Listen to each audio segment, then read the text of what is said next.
3 هدايا النهاردة هتعرفي تقدمي لصاحبتك في عيد ميلادها. 3 هدايا ل3 افكار، صاحبتك هتتبسط بيهم جدا. تابعي الفيديو، متنسيش تعملي سبسكرايب وتعملي كومنت حلو زيك عشان يوصلك كل جديد. السلام عليكم. في اول الفيديو حابة اشكر سفيرة السعادة بنت الامارات على الهدية الجميلة اللي بعتتها لبنتي هدى، وهدية جميلة جدا وهي عجبتها، وهسيب مقطع في اخر الفيديو وهي مبسوطة بالهدايا جدا وفرحانة بيها. يلا بينا نبتدي الفيديو ونشوف الهدية محتوياتها ايه. اول حاجة البوكس عليه طبعا صورة اللوجو بتاع قناة العصابة، هي عبارة عن فلاتر سفيرة السعادة بتقدم بيها شخصيات جميلة. الكاب، ودي اول هدية تنفعي تقدميها لصاحبتك، حاجة زي كده تقدري تطبعي عليها اللوجو، تجيبي اي لون كاب هي بتحبه انت عارفة اللي هي بتحبه، وتطبعي عليها اي صورة هي بتفضلها. دي اول هدية معانا تنفع هدية لصاحبتك.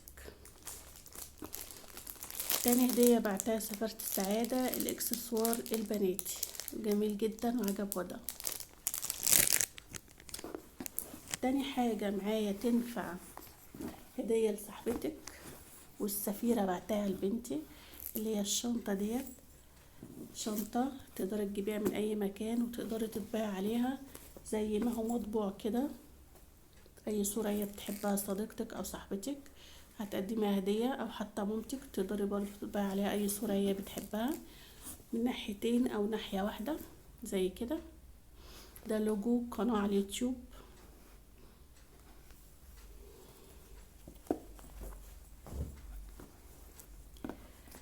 ودي الهدية رقم 3 اللي هينفع تبقى هدية لصاحبتك وتفرح بيها جدا وحاجة هتعيش معاها كمان. تيشيرت، هتجيبي اي تيشيرت زي كده وتطبعي عليه اللوجو، اي خامة هي بتفضلها وتقدري تطبعي عليها زي كده. دي قناة السفيرة اللوجو بتاعها، تقدري تطبعي عليها اي صورة. طبعا الخامة انت بتشتريها واللون واي حاجة بقى انت عارفة صاحبتك بتفضلها، فهتبقى هدية حلوة قوي قوي لعيد ميلادها او اي مناسبة.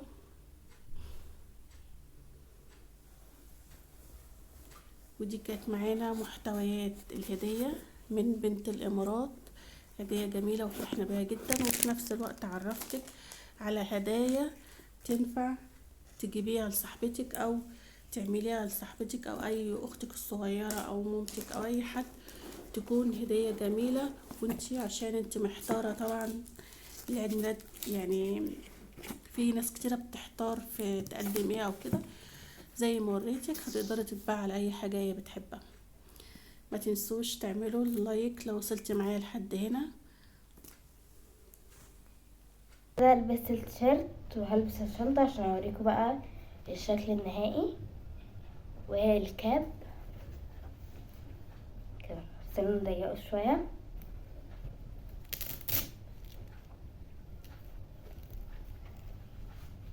انا اصلا بحب الكابات قوي، ان انا اصلا معظم دروسي كلها والمدرسة وكده في الشمس، فانا اكتر حاجة بحبها الكابات.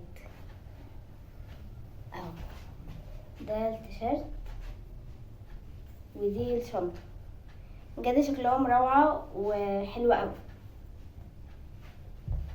طبعا كل الكلام ده بجد ما يعبرش عن اي حاجة في قلبي، ان بجد انا بحبها جدا وماما بجد، وبجد احسن حاجة ان هي بتعمل بقى جوائز وكده، فانا بنحبها قوي، مش عشان كده كمان احنا بنحبها ذات نفسها كده، فاهمني؟ بس فانا بحبها جدا وبشكرك على الهدية الجميلة دي وبحبك جدا. باي. ما تنسوش بقى تعملوا لايك وسبسكرايب لقناة ماما وتنشروا الفيديو ده على قد ما تقدروا، وبحبك جدا يا سفيرة، وباي.